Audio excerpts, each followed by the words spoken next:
चलिए आप सभी को बहुत बहुत करो धन्यवाद।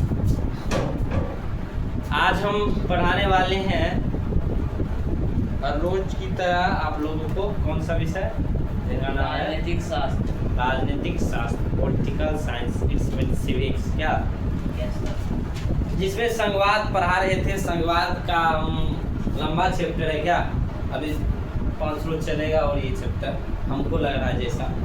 तो आज हम लोग पढ़ेंगे भाषाई राज। देखिए क्या होता है भारतीय गणराज्य में किसी भी राज्य को, सुन लीजिए ना भाई, इधर सुनो। भारतीय गणराज्य में भारत के संविधान में किसी भी भाषा को राष्ट्र भाषा घोषित नहीं किया गया। अगर तुम लोग से पूछा जाए कि भारत का राष्ट्र भाषा कौन सा है तो क्या जवाब देगा? कुछ और भारत का राष्ट्र भाषा कौन सा है? हिंदी। कौन सा है? हिंदी। कौन सा है? कौन सा है? संस्कृत। इसमें से देखिए ये लोग क्लास 10 का छात्र है, लोग से अगर पूछा गया, आप लोग भी समझिएगा कि भारत का राष्ट्र भाषा कौन सा है, तो इनमें से अधिकतर लोग का जवाब आया हिंदी, कुछ का जवाब आया संस्कृत, कुछ का जवाब कुछ भी नहीं आया। तो मैं आप लोग को बता रहा हूँ कि भारतीय संविधान में डॉक्टर भीमराव अंबेडकर का बना हुआ संविधान में किसी भी भाषा को राष्ट्र भाषा नहीं घोषित किया गया। ऐसा नहीं कहा गया कि हिंदी भारत का राष्ट्र भाषा है, ये नहीं कहा गया। हिंदी को जरूर आधिकारिक भाषा माना गया है। कौन सा भाषा? आधिकारिक मतलब अधिकार ऑफिस के तौर पे, जहाँ ऑफिस हो उस ऑफिस में आप हिंदी में बात कर सकते हैं। आप किसी अच्छे पद पे हैं तो हिंदी में बात करिए। क्या ये होता है एक आधिकारिक भाषा, ऑफिशियल लैंग्वेज माना गया है हिंदी को। क्या पूरे भारत में ऐसा आप कर सकते हैं। लेकिन भारत में बहुत से 40% लोग ही हिंदी भाषा बोलते हैं। कितना परसेंट लोग? 40%। 60% लोग जो है अन्य भाषा बोलते हैं। तो 40% लोग ही हिंदी अगर भाषा बोलते हैं तो 40% तो 60% वाला लोग का तो भाषा, अगर हम उसको राष्ट्र भाषा घोषित कर देते हिंदी को, तो उनको तो दुख होता है कि उनको राष्ट्र भाषा घोषित कर दिया। हमको तो दुख होता है कि मेरा भोजपुरी को राष्ट्र भाषा घोषित नहीं किया। क्या रवा कैसन बानी? ठीक बानू ना? ठीक बानी? हाँ ठीक बानी। तो भोजपुरी को राष्ट्रभाषा क्यों नहीं घोषित किया गया? हम बिहारियों का रहा था, महाराष्ट्रियों का रहा था, मराठी को क्यों नहीं किया गया? तो तमिल का रहा था, तमिलनाडु का रहा था, तमिल को क्यों नहीं किया गया? तो इसलिए किसी भी भाषा को भारत के संविधान में राष्ट्रभाषा घोषित नहीं किया गया। तो आइए उसी को लिखते हैं, आज जानने का प्रयास करते हैं। लिखिए, हेडिंग दीजिए भाषाई राज।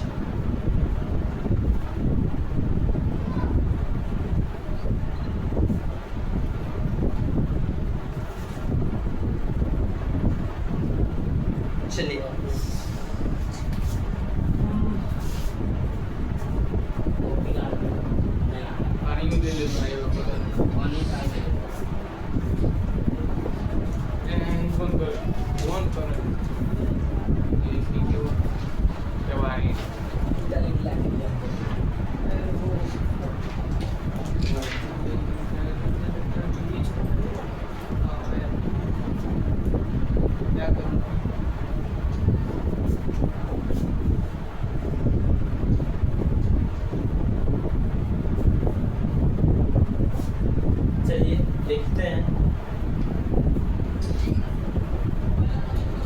कोई है, कुछ बैठा हुआ है क्या? फिर से वहाँ से नहीं सर, तो पहले काटिए। देखिए भाषाई राज हो गया। भाषाई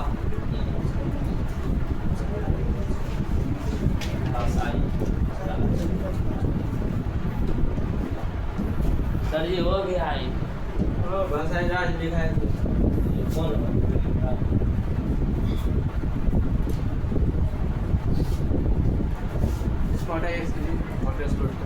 किया देखो लिखो लिखो है भारतीय गणराज्य में, साथ में लिखो जल्दी जल्दी, भारतीय गणराज्य में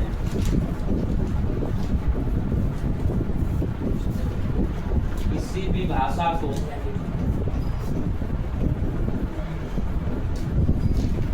राष्ट्रभाषा घोषित नहीं किया गया है।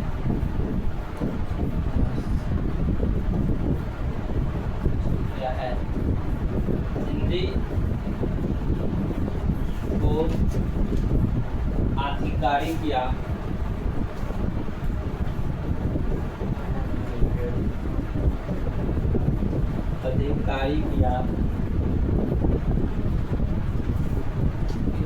आधिकारिक या राजकीय भाषा घोषित, राजकीय भाषा कहा जाता है।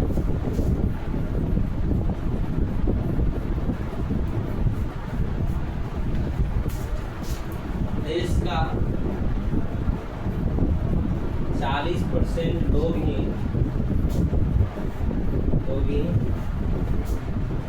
हिंदी भाषा बोलते हैं। अगर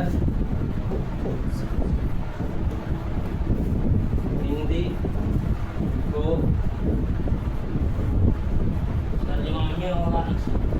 राष्ट्रभाषा देश के राष्ट्रीय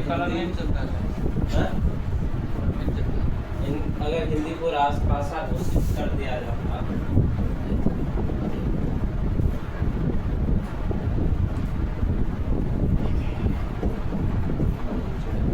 जाता तो 60% आबादी को खेत होता। इसलिए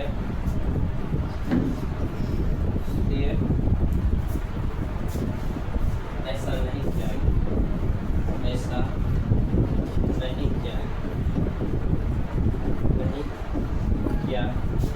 गया। लिखिए फटाफट।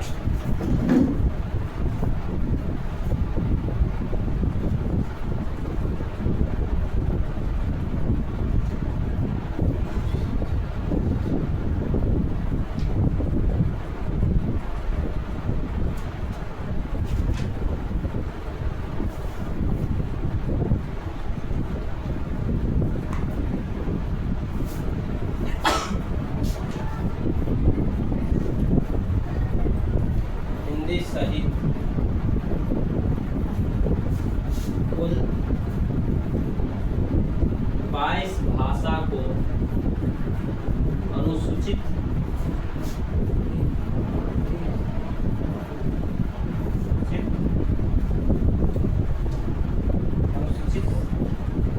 भाषा में रखा गया। कितने भाषा को? 22 भाषा।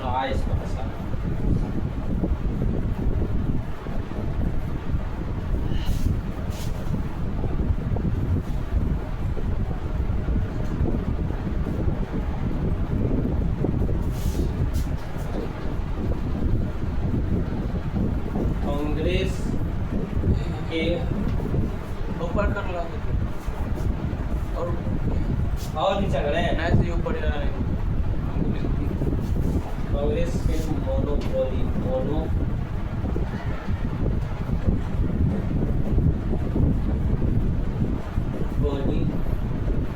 का समय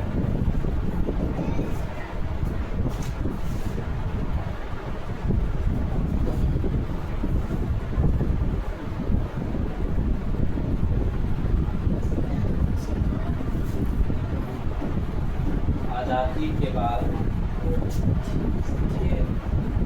भारत के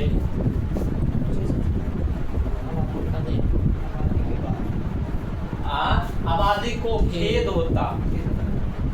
खेत न खेत अधिकांश भारत के अधिकांश भागों में एवं केंद्र में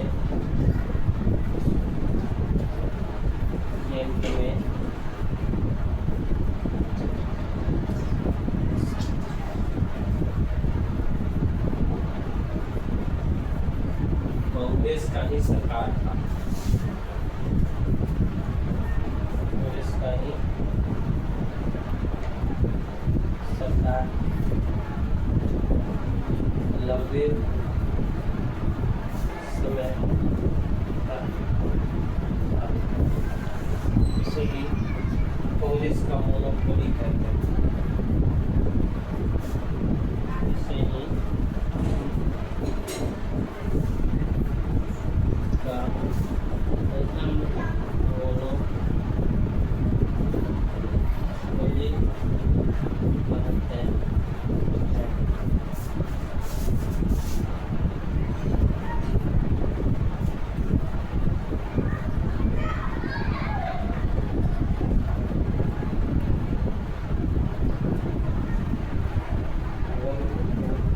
कांग्रेस का लंबे समय तक ऐसे कांग्रेस का मोनोपोली करता है। इससे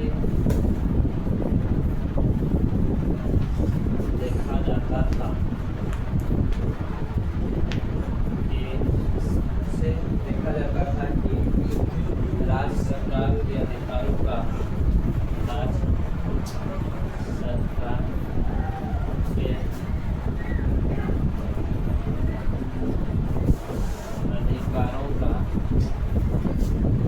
अवहेलना किया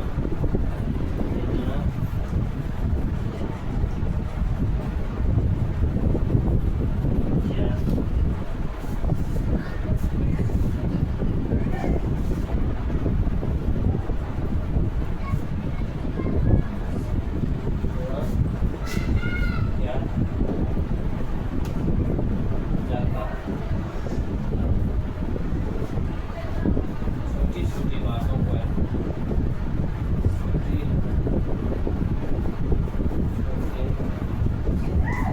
बातों पर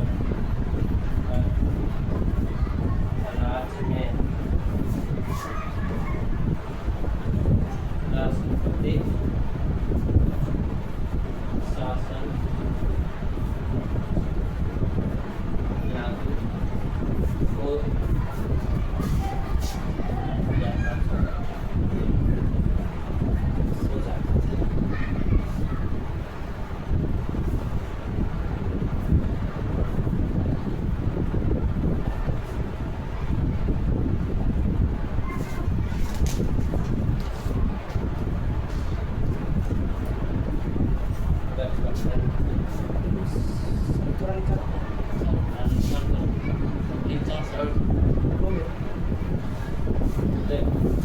लिखो तब समझाते हैं इसको। देखिए हुआ क्या, देखिए केंद्र एवं राज्य का जो रिश्ता होता है, अगर केंद्र राज्य को सपोर्ट करे और राज्य केंद्र को सपोर्ट करे तो ही देश अच्छा से चलेगा, तो ही राज्य अच्छे से चलेगा और विकसित होगा। तो होता था क्या, कांग्रेस का ये एक है, इधर देखो यार, कांग्रेस के मोनोपोली का समय। कांग्रेस का मोनोपोली क्या होता था, थपड़ा देंगे, पहले जो समझा रहे समझ लो ना। कांग्रेस के मोनोपोली का समय आजादी के बाद भारत के अधिकांश भागों में एवं केंद्र में कांग्रेस का ही सरकार लंबे समय तक, लगभग 70 सालों तक अधिकतर राज्य, भारत के 28 राज्य में और केंद्र में भी किसका सरकार था? कांग्रेस का सरकार था। कांग्रेस का सरकार इसलिए था क्योंकि देश की आजादी में कांग्रेस का ही हाथ था, तो अधिकतर उसी का सरकार था। इससे देखा जाता था कि राज्य सरकार के अधिकारों का अवहेलना किया जाता था। जो राज्य सरकार को अधिकार मिलना चाहिए, जो राज्य सरकार को जितना पैकेज मिलना चाहिए, जैसे 2014 में पूर्णिया के रंगभूमि मैदान में ही प्रधानमंत्री नरेंद्र मोदी घोषणा किए थे बिहार को विशेष राज्य का पैकेज। हाँ ऐसा है, इससे पहले भी आए 60 करोड़ कर दो कि 80 करोड़ कर दो माता बहनों, 90 करोड़ कर दो कि 100 करोड़ कर दो माता बहनों, 200 करोड़ कर दो क्या, 250 करोड़ दो माता बहनों, लो 350 करोड़ कर दिए। आज तक हम नहीं देखे हैं बिहार को कोई पैकेज मिला है। भाइयों बहनों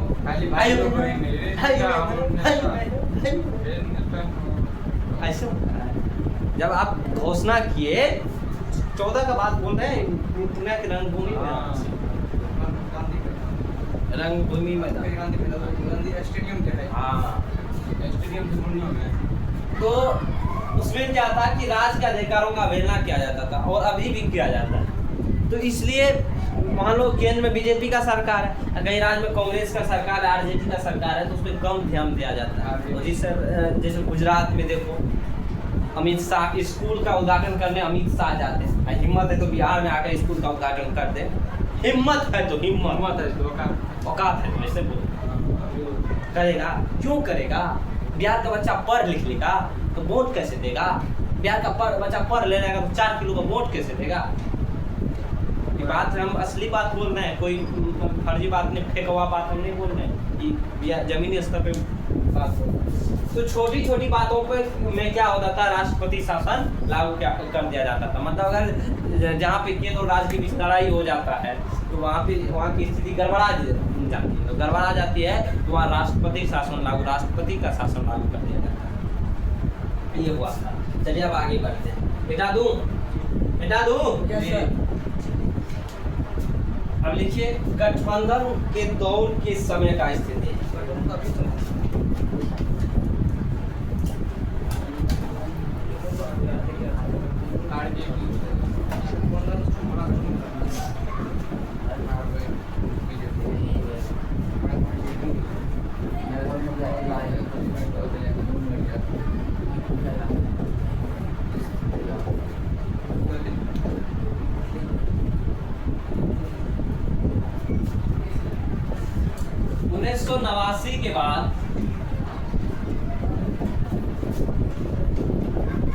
के बाद केंद्र में कोई भी सरकार नहीं था।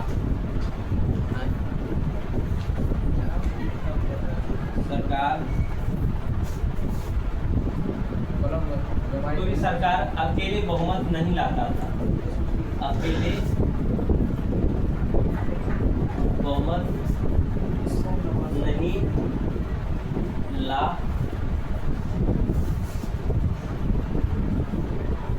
पाता था, जिससे विभिन्न दल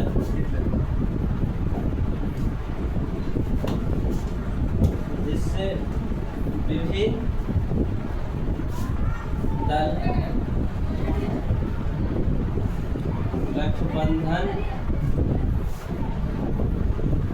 करके वहाँ कौन जी लिखा सरकार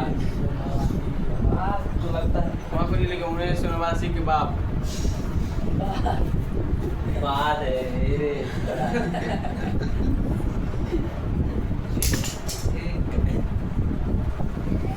1989 के बात नहीं। केंद्र में कोई भी सरकार अकेले बहुमत नहीं ला पाता था, जिससे विभिन्न दल गठबंधन करके सरकार बनाती थी। ठीक ना? इससे क्या हुआ, इससे राज्य को भी अधिक सम्मान मिलने लगा। क्यों मिलने लगा सम्मान मिलने लगा? अच्छा बताएंगे क्यों मिलने लगा।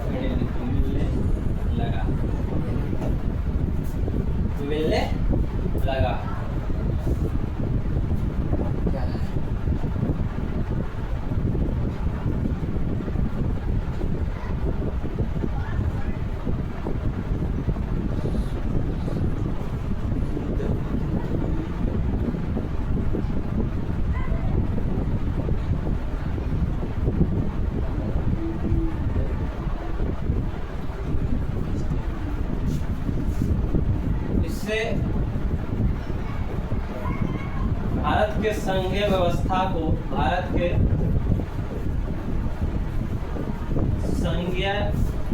व्यवस्था को को और अधिक बल मिला, को और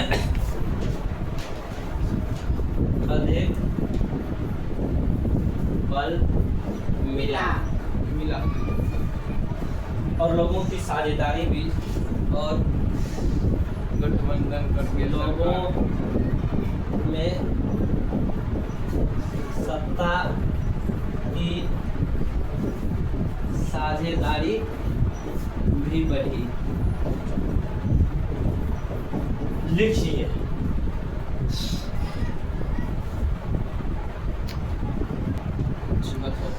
आप सब्जी से पूछना है। कटा के देख लेना। देखिए क्या था गठबंधन के दौर की स्थिति, समझिए बात को। 1989 के बाद 1989 के बाद की हम बात कर रहे हैं। देखो क्या हुआ, हम बता रहे हैं, थोड़ा इसको अगर ऊपर कर दिया जाए अच्छा रहेगा। तो कोई तरह की दिक्कत आपको 1952 में पहला चुनाव हुआ। 1952 से 1977 तक एक ही पार्टी का सरकार था, जिसका नाम है कांग्रेस। 1977 में वो जो इमरजेंसी लगा 1975 में, उसके बाद जब चुनाव हुआ था 1977 से 1989 से 1979 तक पहली गैर कांग्रेसी सरकार अगर पूछेगा कब बना था, सही है? हाँ सही है, अभी सही की। पहली बार गैर कांग्रेसी सरकार जब बना था तो वो 1979 में बना था। कब बना था? गैर कांग्रेसी सरकार, मतलब कांग्रेस को छोड़कर केंद्र में संविधान लागू होने के बाद पहली सरकार बनी थी जनता पार्टी का, तो वो 1979 में बना था। तो 1977 से 1977 में बना था, सॉरी 1979 तक रहा था सरकार, गैर कांग्रेसी सरकार बना। फिर 1979 से 1989 तक, यहाँ तक 1979 से लेकर 1989 तक ये इसमें भी किसका सरकार था? कांग्रेस का सरकार। आरजेडी का नहीं था कभी। आरजेडी का सरकार क्षेत्रीय पार्टी है, कौन राष्ट्रीय पार्टी है। तो 1989 तक फिर कांग्रेस का सरकार है। इधर सुनो, इधर सुनो। 1989 के बाद फिर एक बार सरकार बनी और उस सरकार, किसका सरकार बना था? हाँ, 1989 बाद किसी को बहुमत नहीं मिला था। किसी को बहुमत होता क्या है? 545 सीट है लोकसभा का। कितना सीट है? 545। 545 में इसका आधा करो कितना होता है?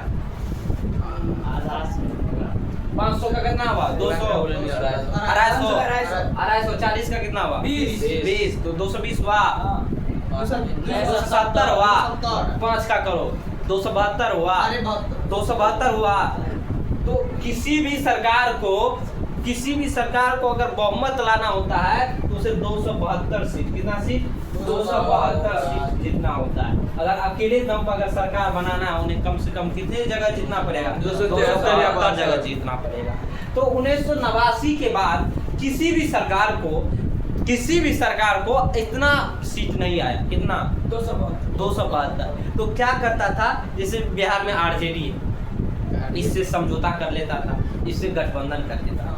झारखंड में झारखंड मुक्ति मोर्चा हेमंत सोरेन, शिबू सोरेन का, उससे कर लेता था कांग्रेस। तो क्षेत्रीय पार्टी से क्या करता था? गठबंधन कर लेता था। मान लो बिहार में अगर अभी मोदी का सरकार है, अगर जेडीयू ने नीतीश कुमार भाग जाए, उसके बाद वो हैदराबाद जो है क्या नाम है उसका, चंद्रबाबू नायडू भाग जाए, तो इसका सरकार गिर जाए। 272 से ज्यादा कम हो जाएगा, सरकार गिर जाएगी। समझा? तो इसीलिए 272 का जादुई आंकड़ा को पार करना पड़ता है, इसको कहते हैं जादुई आंकड़ा। ठीक है? 1989 के बाद किसी भी सरकार को पूर्ण बहुमत नहीं मिला तो आसपास के क्षेत्रीय पार्टी से क्या करता था? गठबंधन कर लेता था। यही कारण था कि गठबंधन किया है, तो इसीलिए नीतीश का ऐसे मिलता है, मोदी जी ऐसे पूरा पकड़ के मिलता है। अन्ना अगर आता तो थोड़ा एठिए के रहता, मोदी भी है क्या, हाथ में लेते हैं ना, हाथ मिलाता है, मेलोडी से हाथ मिलाता है, वो इटली के प्रधानमंत्री Giorgia Meloni girlfriend girlfriend girlfriend girlfriend का हिंदी कौन सी होता है? वो लड़की। तो 1989 में किसी को सरकार नहीं मिला था, बहुमत नहीं मिला। तो इससे क्या होता था, इससे राज को अधिक सम्मान मिलने लगा। क्या ऑब्वियस सी बात है, इससे राज को सम्मान मिलेगा। उसका अगर कहेगा ये दीजिए तो ये देगा, वो कहेगा वो दीजिए वो देता है। तो और इससे लोगों की सत्ता की साझेदारी भी बढ़ी। और हम क्या बताने वाले हैं, हाँ तो हाँ 2072, लेकिन 2014 में बीजेपी का सरकार बना मोदी जी के नेतृत्व में और अमित शाह के नेतृत्व में, जिसको 278 सीट लाए। कितना सीट? 278 सीट लाए। फिर 2019 में चुनाव हुआ, 2019 में 303 सीट लाया। कितना सीट लाया? 303। दोनों बार ये देखो कितना, दोनों बार ये बहुमत के आंकड़ा को पार कर दिया। कितना बार? दोनों बार जादुई आंकड़ा को पार कर दिया। लेकिन 2024 में 24 में ना 23 में 24 में जब चुनाव हुआ 2024 में, तो इसको कितना सीट आया? कितना सीट?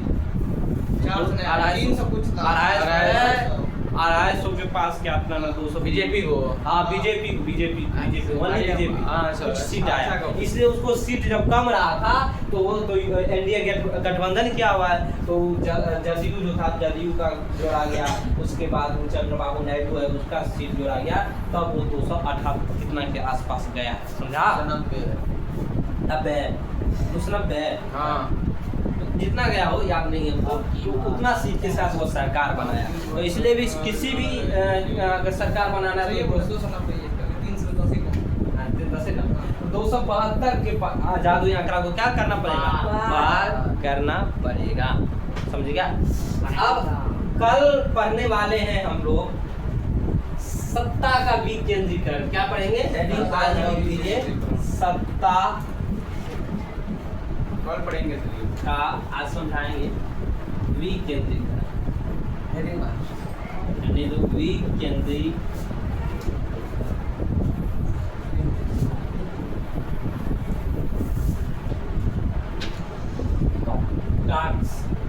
सत्ता का विकेंद्रीकरण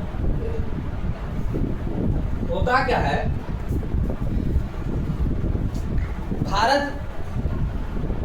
भारत में कितने प्रकार की शासन व्यवस्था है? 2 प्रकार की शासन व्यवस्था है। अभी मान लो है के अनुसार मान लो, तो जब भारत में 2 स्तर की सरकार होता था, केंद्र में केंद्र सरकार, राज्य में राज्य सरकार, लेकिन भारत का जनसंख्या भविष्य में तो सबसे अधिक हो गया। देश का युवा जगा हुआ है, भारत का युवा जगा हुआ है, देश को आगे बढ़ाने में नहीं, जनसंख्या को आगे बढ़ाने में। देश का युवा जागा है। हाँ, तो इसलिए देश के युवा इस तरह अगर जागे, 2000 लॉकडाउन में सबसे ज्यादा संख्या बढ़ा है। लॉकडाउन 2019 के बाद सबसे ज्यादा जनसंख्या बढ़ा है 2019 के बाद, लॉकडाउन जो लगा इसमें। हाँ, क्योंकि यहाँ के जो युवा था वो घर पे था और वो देश को आगे बढ़ाने में अपना योगदान दे रहा था। 2019 वायरस से अब ऐसी बात है, होता भी है। तो उसी के बाद 2019 के लॉकडाउन के बाद ही हमारा देश भारत जो है क्या हो गया? विश्व में नंबर 1 हो गया। किसमें? रुपया पैसा के मामले में, जनसंख्या के मामले में, किसके मामले में? जनसंख्या के मामले में। इसलिए देश का युवा अभी जागृत है, अपने अपने कामों को अपना बल पिट रहा है।